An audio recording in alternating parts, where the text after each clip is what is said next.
आचार्य इस YouTube channel पर आप लोगों का स्वागत करता हूं। आइए आज हम लोग एक राष्ट्र और एक चुनाव पर विचार विमर्श करते हैं। One nation one election. जैसा कि हम लोग जानते हैं, कल भारत सरकार की तरफ से जो कोविंद जी के नेतृत्व में, रामनाथ कोविंद जी के नेतृत्व में एक राष्ट्र एक चुनाव के लिए समिति बनाई गई थी, उनके रिकमेंडेशन को सरकार के तरफ से मान्यता दे दी गई। कल का तारीख स्मरणीय है, ये 18 सितंबर को यह सरकार के तरफ से इस रिपोर्ट को स्वीकार कर लिया गया। जैसा कि हम लोग जानते हैं कि विभिन्न संदर्भों में भारत के बुद्धिजीवियों ने, भारत के पत्रकारों ने, भारत के संविधानविदों ने, संसदीय समितियों ने और कई संस्थाओं ने यह विचार प्रस्तुत किया था कि भारत में एक साथ चुनाव करवाया जाए। यद्यपि इसकी चुनौतियां और समस्याएं, प्रक्रियाओं में कई प्रकार की दिक्कत हो सकती थी या होगी, लेकिन इसके बाद भी इस कार्य को संपादित किया जाए। भारतीय प्रधानमंत्री ने भी कई बार अपने विचारों को प्रकट करते हुए इस बात को रखा कि भारत में एक साथ चुनाव संपादित करवाया जाए, और इन्हीं बातों को ध्यान में रखते हुए पिछले वर्ष सितंबर 2023 में एक 8 सदस्यीय कमेटी बनाई गई, जिसके अध्यक्ष भूतपूर्व राष्ट्रपति रामनाथ कोविंद जी को बनाया गया। श्री रामनाथ कोविंद जी इस समिति की अध्यक्षता करते हुए और अपने सहयोगियों का साथ लेते हुए, जिसमें 7 अन्य व्यक्ति थे, और वे व्यक्ति भी कई व्यक्ति राजनीति से जुड़े हुए थे, जैसे अमित शाह जी, वो गृह मंत्री हैं भारत के। उसके बाद हम देखते हैं विपक्ष के नेता अधीर रंजन जी, जो लोकसभा में विपक्ष के उस समय नेता थे। उसके बाद राज्यसभा के विपक्ष के नेता की तरफ से गुलाम नबी आज़ाद जी थे। सरकार की तरफ से एक और व्यक्ति थे, अर्जुन मेघवाल जी। इसके अतिरिक्त भारत के महान अधिवक्ता हरीश साल्वे जी। उसके बाद भारत के वर्तमान में जो जीवित व्यक्ति हैं, उनमें सुभाष कश्यप बड़े संविधानविद हैं। अगर देखा जाए तो डीडी बासु की मृत्यु के बाद भारत के संविधान के बारे में जानने वाले व्यक्ति, मर्मज्ञ व्यक्तियों में से अगर कुछ सूची बनाया जाए तो सुभाष कश्यप उसमें प्रथम स्थान पर आएंगे। तो सुभाष कश्यप जैसे लोग। इसके बाद एनके सिंह, जो 15वें वित्त आयोग के अध्यक्ष रहे हैं, राज्यसभा के सदस्य रहे हैं और अन्य कई जगह अपना योगदान दे चुके हैं उनकी सदस्यता में। तो यानी कि इसमें जितने व्यक्ति थे, कुछ राजनीतिज्ञों को छोड़ दिया जाए, जिसमें अमित शाह जी, अर्जुन मेघवाल जी और अधीर रंजन जी, तो उनके बाद जिन जिन क्षेत्रों से लोगों को लिया गया, संजय कोठारी जी जो हमारे यहाँ सतर्कता आयुक्त थे, तो ये सारे लोगों ने इस समिति में रामनाथ कोविंद जी को सहयोग दिए थे। तो प्रश्न यहाँ से ऐसे पूछे जा सकते हैं कि अध्यक्ष कौन था, इसका गठन कब किया गया, तो सितंबर 23 में। कौन अध्यक्ष थे, रामनाथ कोविंद जी। सदस्य कौन कौन थे, तो हरीश साल्वे जी थे, एनके सिंह जी थे, उसके बाद सुभाष कश्यप जी थे, अमित शाह जी थे, अधीर रंजन जी थे। उसके बाद हम देखते हैं कि गुलाम नबी आज़ाद जी थे, और ये सब सारे सदस्य थे। और इन सदस्यों ने, संजय कोठारी जी थे, इनके सहयोग से यह कमेटी कार्य किया। और मार्च में इन्होंने अपना 2024 मार्च में इन्होंने अपना रिपोर्ट राष्ट्रपति जी को 18,000 पेज में सौंप दिया। और इस रिपोर्ट को बनाने के लिए उन्होंने किस किस प्रक्रिया से गुजरा, तो इसको मैंने अलग संक्षिप्त में रख दिया। जब रिपोर्ट तैयार करने के लिए आगे बढ़े, तो चूंकि राजनीति से जुड़ी बात है, इसीलिए भारत के राजनीतिज्ञ दलों को उन्होंने टटोलने की कोशिश की। और भारत के 62 राजनीतिक दलों, एक दो नहीं 62, जो उस समय 2023-24 में इफेक्टिव रहे हैं, जो चुनाव में भाग लेते रहे हैं, जिनका एकाध सांसद या 2-4 एमएलए हैं, उनसे उन्होंने परामर्श लिया, राय लिया। इस 62 दलों में से 32 पार्टियों ने इस वन नेशन वन इलेक्शन के फेवर में अपना विचार दिया, और वो सारे विचार लिखित हैं जो 18,000 पेज में सम्मिलित किए गए हैं। तो इस तरह से 32 पार्टियों ने, जिसमें भाजपा के साथ साथ अन्य उनके एनडीए के बहुत सारे अलायंस जो हैं, उन्होंने अलायंस पार्टी जो हैं, उन्होंने इसके समर्थन में मत दिया। 15 दलों ने इसके विपक्ष में अपना विचार प्रस्तुत किया, और 15 दलों ने न तो पॉजिटिव विचार दिया और न तो नेगेटिव विचार दिया, वो चुप रह गए। इस कमेटी के बहुत प्रयास के बाद भी उन्होंने यह कह दिया कि अगर लागू होता है तो पर भी बहुत बढ़िया, लागू नहीं होता है तो पर भी बहुत बढ़िया। कुल मिलाकर के देखा जाए तो 32 पार्टियों ने समर्थन में, 15 पार्टी ने विरोध में, और इस 15 को अगर पॉजिटिव की तरफ रखा जाए या नेगेटिव की तरफ तो अलग रख दिया, तटस्थता के साथ इन्होंने विचार दिया।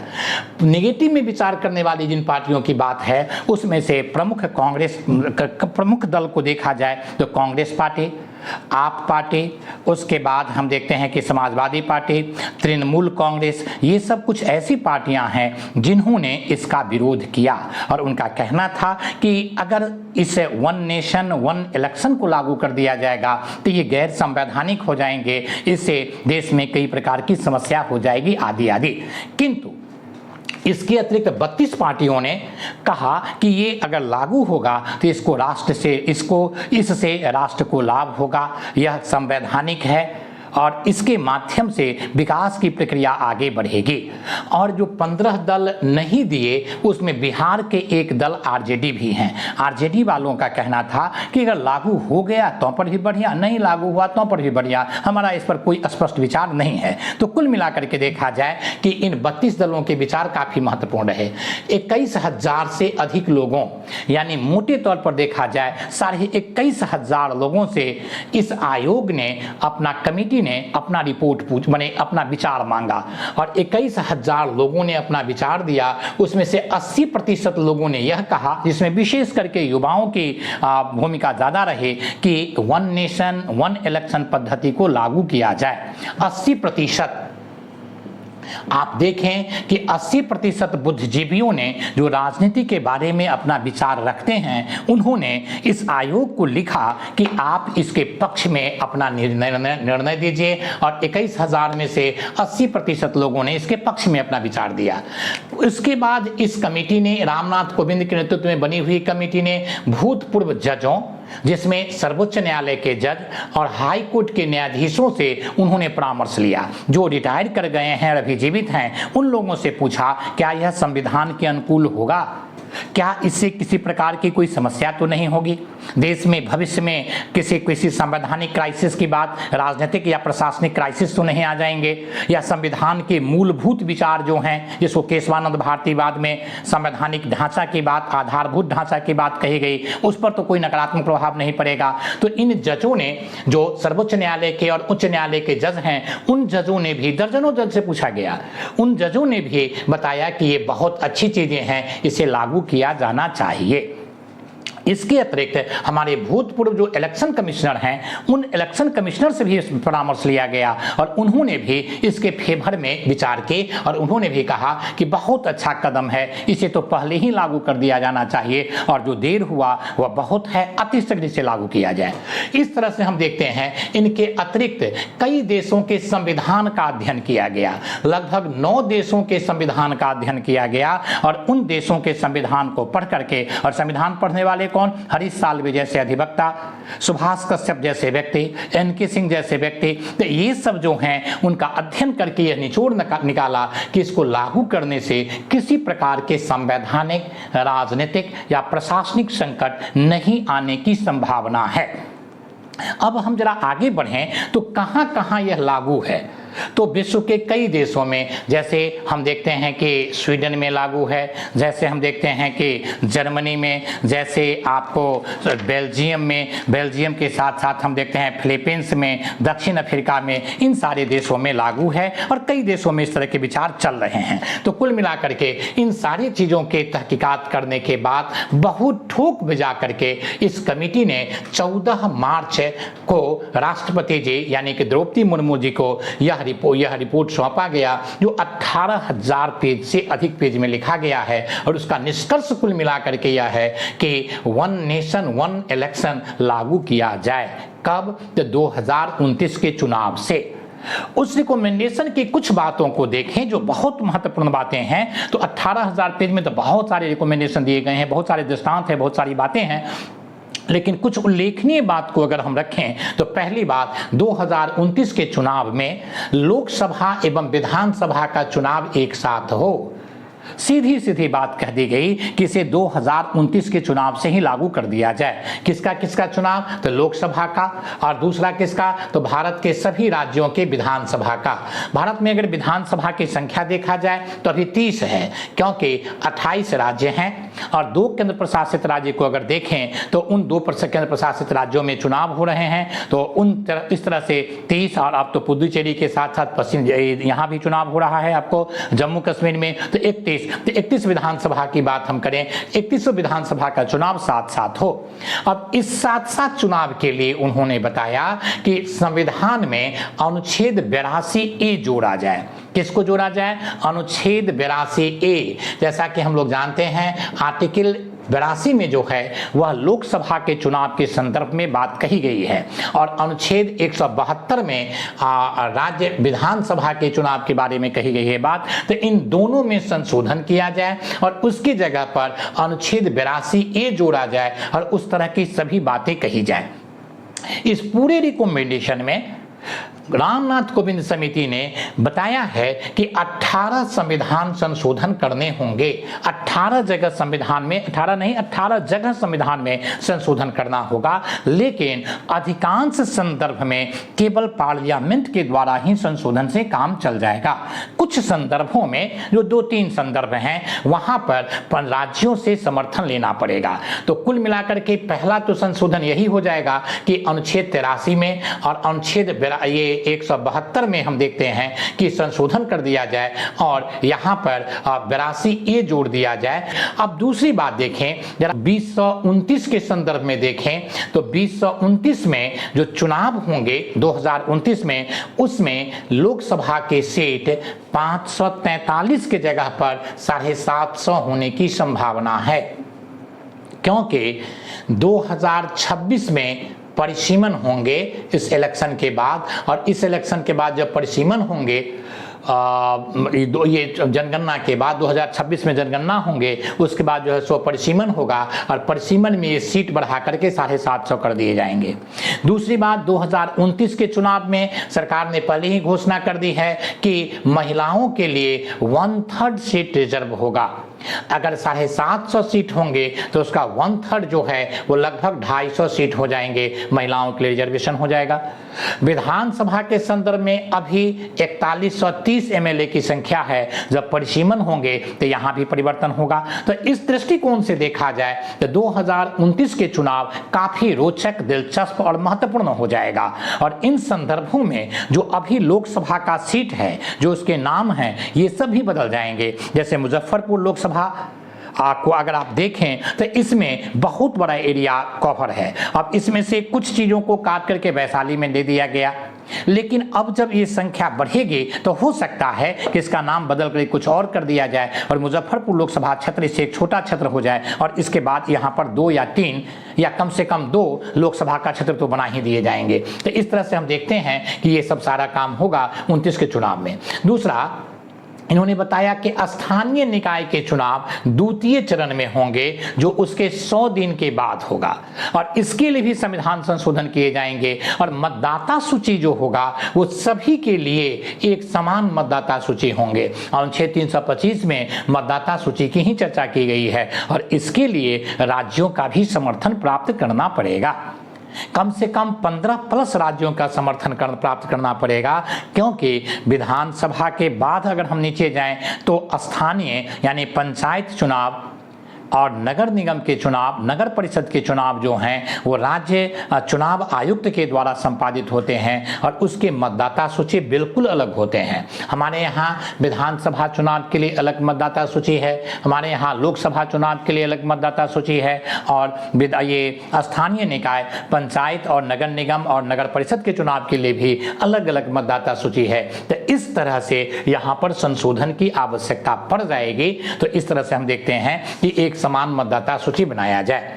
दूसरी बात यह है कि मध्यावधि चुनाव, अगर मान लेते हैं किसी कारणवश किसी राज्य सरकार को किसी 356 के तहत गिरा दिया गया, अनुच्छेद 356 के तहत, या किसी दल को पूर्ण बहुमत नहीं है और नो कॉन्फिडेंस बिल पारित कर दिया गया और नो कॉन्फिडेंस मोशन के बाद सरकार गिर गई, तो मध्यावधि चुनाव होंगे और मध्यावधि चुनाव अगर होंगे तो उसका कार्यकाल जो है वो 2 जून 2029 तक समाप्त हो जाएगा, अभी के संदर्भ में दिया गया। और जब कानून बन जाएंगे तो उसके बाद तो ये तय हो जाएगा कि भैया कि जितना दिन बचेगा उतने दिन के लिए ही चुनाव होंगे, उतने दिन तक के लिए ही चुनाव होंगे। अगर इस बीच में कहीं मध्यावधि चुनाव हुआ तो उन संदर्भों में जो नए चुनाव होकर के सरकार बनाई जाएगी वो जून 2029 तक ही चलेंगे। जून 2029 में नए चुनाव करवाए जाएंगे, जिसमें माने 1 नेशन और 1 इलेक्शन के तहत चुनाव लिए जाएंगे। यह बात कही गई। अगर बहुमत किसी पार्टी को नहीं मिलेगा तो वहां कहा गया है कि जो अभी प्रक्रिया चल रही है वही प्रक्रिया लागू रहेंगे, और उसमें कहा गया कि जो सबसे बड़ा दल है या चुनाव से पूर्व गठबंधन वाला माने चुनाव से पूर्व वाला जो गठबंधन है जिसके पास सबसे अधिक सीट है उनको पहले अवसर दिया जाएगा, वो सरकार बनाएंगे। अगर वो किसी तरह से सरकार गिर जाती है 2 महीना 4 महीना 2 साल 1 साल 1.5 साल 2 साल 2.5 साल में, तो फिर जो चुनाव होंगे उस चुनाव का समय वो निर्धारित कर दिए जाएंगे, उसमें वहां तक जाकर के समाप्त हो जाएगा। तो इस तरह की कुछ बड़ी बड़ी बातें इसमें कही गई है और इन रिपोर्टों के आधार पर निष्कर्ष के रूप में यह कहा गया कि 1 नेशन 1 इलेक्शन लागू किया जाना चाहिए। अब इसे लागू कराने की चुनौती और प्रक्रिया पर अगर विचार विमर्श करें तो 4-5 बातें देख सकते हैं। पहला, विपक्षों को समझाना पड़ेगा। ये जो विपक्ष हैं जिसमें कांग्रेस पार्टी है, आप पार्टी जिसके अध्यक्ष है केजरीवाल जी हैं, उसके बाद हम देखते हैं अखिलेश जी की पार्टी जो सपा समाजवादी पार्टी, बहुजन समाज पार्टी ने भी इसका विरोध किया है, उसके बाद हम तृणमूल देखते हैं। तो इन लोगों को बताना पड़ेगा कि पहले तो आप जो ये इल्ज़ाम लगाते हैं कि ये संविधान के विरुद्ध है वो गलत है। वस्तुतः भारतीय संविधान सम्मत है यह, क्योंकि भारत का जो पहला इलेक्शन हुआ 1951 और 52 में, दूसरा इलेक्शन 57 में, तीसरा 62 में और अगला 67 में, ये चारों इलेक्शन एक ही साथ विधानसभा और लोकसभा के चुनाव हुए थे। अगर संविधान विरोधी होता तो उस समय अंबेडकर जी जैसे व्यक्ति और संविधान निर्माण करने वाले अधिकांश व्यक्ति जीवित थे, तो वो संविधान विरोधी विचार को कैसे आगे बढ़ाते, और अधिकांश लोग उस इलेक्शन में पार्टिसिपेट किए। ये 52 के चुनाव में, 57 के चुनाव में, 62 के चुनाव में, उसमें नेहरू जी भाग लिए थे। तो इस तरह से हम देखते हैं, और बहुत सारे लोगों ने भाग लिया जिन्होंने संविधान बनाया था। तो इस तरह से हम देखते हैं कि संविधान विरोधी है या बिल्कुल गलत है, और विपक्षों का ये जो प्रोपेगेंडा है वह जनता को भरमाने वाली है और बिना मतलब की बातें हैं। इन सारी चीज़ों से विपक्ष को मैं मुफ्त में सलाह देता हूं कि बाहर निकलें, क्योंकि 21वीं शताब्दी के पॉलिटिक्स का नेतृत्व कर रहे हैं और अब लोग उतने मूर्ख नहीं रहे, और सूचना पर अब कुछ लोगों का या जो काफ़ी महत्वपूर्ण लोग हैं उन्हीं का नियंत्रण नहीं रहा। सूचनाएं छन करके कॉमन पीपल के सोशल मीडिया से कॉमन पीपल तक पहुंच रहा है। तो इसलिए इस तरह की बातें नहीं करें तो ज़्यादा बेहतर होगा, वो संविधान सम्मत है।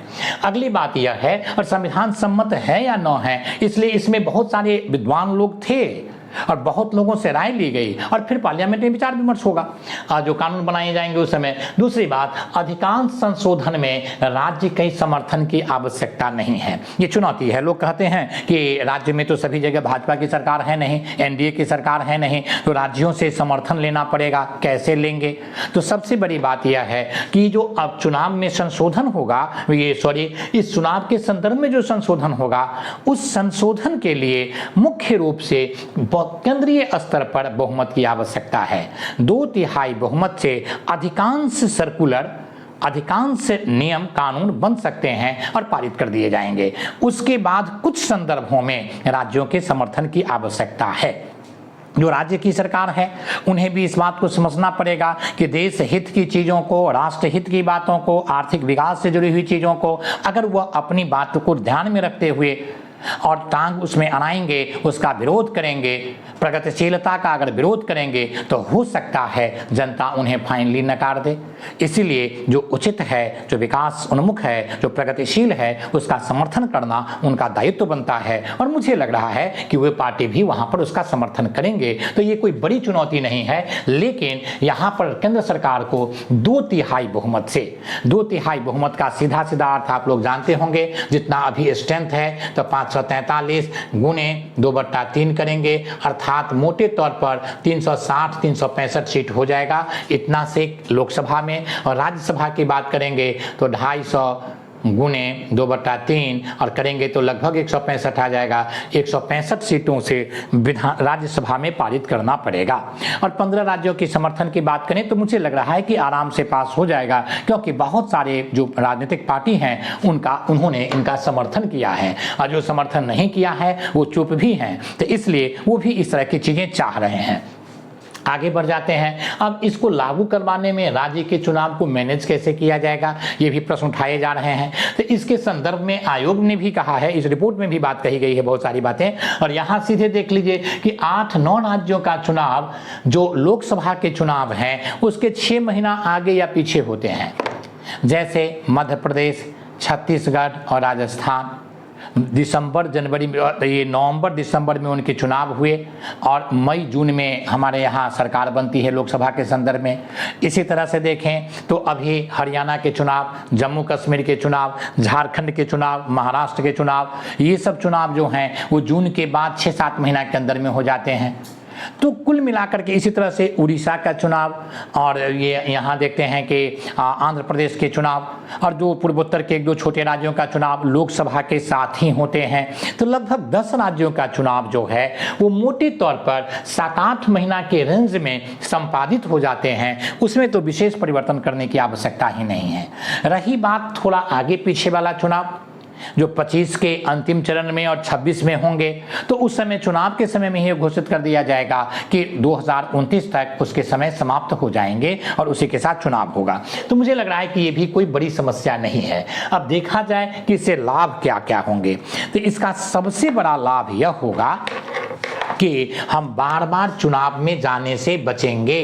ये बार बार चुनाव में जाने से बचेंगे का अर्थ यह है कि जब हम चुनाव में जाते हैं, अभी देखिए कि हरियाणा का चुनाव है, अब उत्तर प्रदेश के मुख्यमंत्री, मध्य प्रदेश के मुख्यमंत्री या अन्य राज्यों के मुख्यमंत्री वहां पर जमे हुए हैं। अब भगवंत मान जी जो पंजाब के मुख्यमंत्री हैं वो आपके प्रचार करने के लिए आएंगे। अब दिल्ली के जो मुख्यमंत्री अरविंद केजरीवाल हैं, हालांकि इस्तीफा दे दिए, वहाँ पर अतिशी जी मुख्यमंत्री बनी हैं या बनेंगी, शपथ लेंगी, तो वो अब वहीं हरियाणा में ही रहेंगे, प्रधानमंत्री जी भी। तो कुल मिलाकर के देखा जाए जब चुनाव होते हैं तो हर एक पार्टी जो चुनाव में पार्टिसिपेट करते हैं वो उस चुनाव को जीतना चाहते हैं। तो निश्चित रूप से प्रशासन पर जो ध्यान दिया जाना चाहिए वो नहीं हो पाता है, पहली बात। दूसरी बात, हम देखते हैं कि पैसे भी काफ़ी खर्च होते हैं। तो बार बार चुनाव में जाने से बचेंगे का अर्थ यह होगा कि जो जहां हैं वो ठीक से प्रॉपर वे में काम करेंगे और काम करने के बाद फोकस करके फिर विकास की प्रक्रिया को आगे बढ़ाएंगे। विकास के कार्यों पर फोकस होगा, समय के संदर्भ में भी और संसाधन के संदर्भ में भी। सत्ता पक्ष भी समय दे पाएंगे अपने कार्य संपादित करने में, क्योंकि 6 महीना चुनाव का वातावरण रहेगा। उसके बाद जो 6 महीना के बाद हम देखते हैं कि 4.5 साल सत्ता पक्ष काम करने पर बल देंगे और विपक्ष उनके काम को व्यवस्थित रूप से आलोचना करके और नई अपनी रणनीति बनाएंगे कि मुझे जनता के सामने में कौन आदर्श मॉडल रखना है कि इनको छोड़ करके जनता हमें वोटिंग करे। तो इस तरह की चीजें हम देखते हैं। तो विकास के कार्य पर फोकस करने में समय और संसाधन के दृष्टिकोण से भी पक्ष और विपक्ष दोनों को इससे लाभ होगा। विपक्ष भी प्रॉपर वे में घेर पाएंगे और अपना एजेंडा, अल्टरनेटिव एजेंडा प्रस्तुत कर पाएंगे कि हमें वोट दीजिए क्योंकि हमारे पास ये एजेंडा है। और सत्ता पक्ष के पास भी कोई विकल्प, कोई चारा नहीं रहेगा, वो उनको बताना पड़ेगा कि हम 5 साल में क्या कार्य किए। अब आइए वित्तीय बोझ, वित्तीय बोझ के संदर्भ में बातचीत करें तो बहुत सारे चुनाव पर बहुत पैसा खर्च होते हैं। बहुत यातायात के संदर्भ में पैसा खर्च होते हैं। तो कुल मिलाकर के वित्तीय बोझ में काफ़ी कमी आएगी। ये रिपोर्ट में आप देखेंगे तुलना करके बताया गया है कितना कितना खर्च हो रहा है और कितना इससे प्रभाव पड़ेगा। और जो वित्तीय बोझ कम होंगे, स्वाभाविक है विकास योजना में वो पैसा खर्च किया जाएगा। तो ज्यों ही विकास योजना में पैसे खर्च किए जाएंगे तो इसका अपना लाभ हो जाएगा। उसके बाद हम देखते हैं प्रशासनिक कार्य में दक्षता। अब प्रशासन से जुड़े हुए पदाधिकारी, ये सारे लोग जो हैं वो चुनाव में लग जाते हैं। लगभग 1 महीना 1.5 महीना, हर एक 1.5-2 महीना के बाद हमारे यहाँ चुनाव है, तो 1.5 महीना आचार संहिता लगे रहते हैं। सारे प्रशासनिक कार्य, प्रशासनिक पदाधिकारी उसमें लग जाते हैं। तो इस तरह से कहीं ना कहीं प्रशासनिक दक्षता और क्षमता में गिरावट आ जाती है। अगर 1 नेशन 1 इलेक्शन होंगे तो प्रशासनिक कार्य और दक्षता और क्षमता में काफ़ी विकास होगा और कार्य संपादित होते हुए दिखेंगे। अगला, सुरक्षा बल पर दबाव। अब देखिए हमारे यहाँ चुनाव होते हैं, जगह हमेशा सुरक्षा बल यहाँ से वहाँ जाते आते रहते हैं। तो इससे भी सुरक्षा बल पर भी जो अतिरिक्त प्रेशर, बिना मतलब का प्रेशर है, वो खत्म हो जाएंगे। और इससे हम देखते हैं कि राष्ट्र के सुरक्षा में और अन्य प्रकार के क्षेत्रों में संदर्भ में भी इसका एक अपना लाभ होगा। सुरक्षा बल पर कम दबाव पड़ेंगे। केंद्र और राज्य के संबंध में भी सुधार होगा। जैसे देखिए अभी देखिए कि चुनाव हो रहे हैं, पश्चिम बंगाल के चुनाव हो रहे थे, बिना मतलब में सत्ता पक्ष और विपक्ष, जो कि विपक्ष की सरकार है, तो एक प्रकार के गाली गलौज वाली स्थिति आ जाती है। कुल मिलाकर के ऐसी स्थिति बन जाती है, चुनाव जीतने के लिए लोग सब कुछ दांव पर लगा देते हैं और यहां तक कि निम्न स्तर पर राजनीतिक व्यवहार आ जाते हैं। तो केंद्र और राज्यों के बीच में जो संबंध है उसमें हर एक 3-4 महीना के बाद इस पर विमर्श होने लगता है और इसमें कटुता आ जाती है। तो मुझे लग रहा है कि भारतीय संघवाद को आगे बढ़ाने में और यह व्यवस्थित रूप से चल सके, इसके संदर्भ में भी इसकी महत्वपूर्ण भूमिका हो सकती है। अगला, लोक लुभावन वादे की कमी होगी। लोक लुभावन वादे अभी देख लीजिए, झड़ी लगा दी पार्टियों ने हरियाणा के चुनाव के संदर्भ में, फिर लगाएंगे। तो उस समय जब एक बार चुनाव होगा तो उस समय अगर झड़ी लगाएंगे तो उस समय विमर्श होगा। जैसे बिहार में अगर कोई इस तरह के लोक लुभावन वादे करते हैं तो उन पार्टी की चर्चा अन्य जगह भी होगी।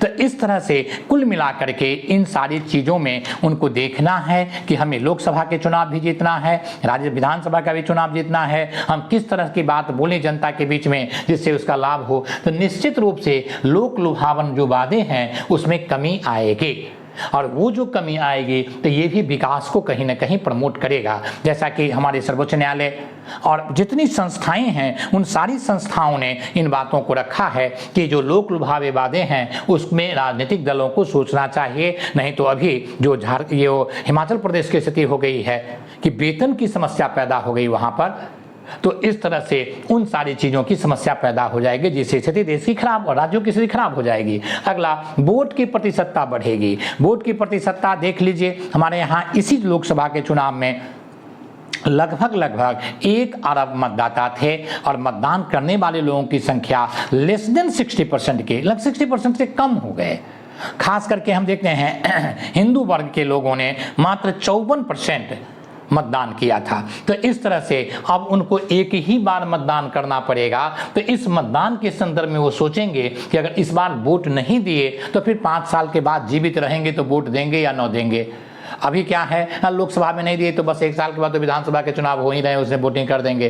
फिर पंचायत के चुनाव होंगे तो हमारे 1-1.5 साल 2 साल के बाद तो उसमें वोटिंग करेंगे। तो वोट की प्रतिशतता बढ़ेगी और लोकतंत्र में अगर वोटिंग की प्रतिशतता अधिक है तो सब कुछ बेहतर है। अभी आप देख लीजिए जम्मू कश्मीर के चुनाव हुए हैं, उसमें वोटिंग की प्रतिशतता काफ़ी बढ़ी है और ये मोटे तौर पर एक विचार का विषय हो गया है। तो कुल मिलाकर के देखा जाए कि 1 इलेक्शन 1 नेशन 1 इलेक्शन की बात अगर लागू किया जाए भारत में तो हर एक दृष्टिकोण से लाभ है। और जो भी इसके विरोध कर रहे हैं उनके विरोध करने का आधार सही नहीं है। मेरे विचार से उनको इस बात का विरोध छोड़ देना चाहिए और उनको भी प्रगतिशील एजेंडा की तरफ अग्रसर करना चाहिए, क्योंकि कोई भी दल, कोई भी राजनीतिक पार्टी दीर्घकाल तक अपने आप को तभी बना करके और प्रासंगिक रख सकते हैं जब तक वो प्रगतिशील एजेंडा को नहीं अपनाएंगे। अगर नहीं अपनाएंगे तो वो ताश के पत्ते की तरह उड़ जाएंगे, चाहे वो कोई भी पार्टी हो। पहली बात। दूसरी बात, विपक्ष को तो इस बात के लिए आवाज उठाना चाहिए, जो मेरा विचार है कि अब 1 नेशन 1 इलेक्शन हो गया, अब 1 नेशन 1 एजुकेशन सिस्टम कब लागू होगा, और उस एजुकेशन सिस्टम के संदर्भ में सरकार पर प्रेशर बनाया जाना चाहिए कि भारत में स्कूलिंग पद्धति 1ली से 12वीं तक एक प्रकार की संस्था हो, जिस संस्था में मुख्यमंत्री, प्रधानमंत्री के परिवार के बच्चों से लेकर के जितने हमारे एमएलए एमपीज हैं उनके परिवार के बच्चे, जितने सचिव सेक्रेटरी आदि हैं उनके बच्चे, और जितने पदाधिकारी हैं उनके बच्चे भी उसी स्कूल में पढ़ें। वो स्कूल सरकारी हों तो सभी सरकारी हों, प्राइवेट को ख़त्म किया जाए, अगर प्राइवेट हैं तो सभी सरकारी को हटा दिया जाए। वो सिस्टम बनाना पड़ेगा, जो भी बनाए। तो 1 एजुकेशन सिस्टम कब आएगा कि जिसमें हमारे देश के बच्चों का कल्याण होगा। विपक्ष अगर इस तरह के मुद्दा को उठा करके सरकार को घेरे तो मेरे विचार से सरकार पर एक प्रेशर बनेगा और ये एक प्रगतिशील विचार होंगे और कुछ न कुछ उसका भी सॉल्यूशन आ जाएगा। आज के वीडियो को यहीं पर विराम देता हूँ। धन्यवाद।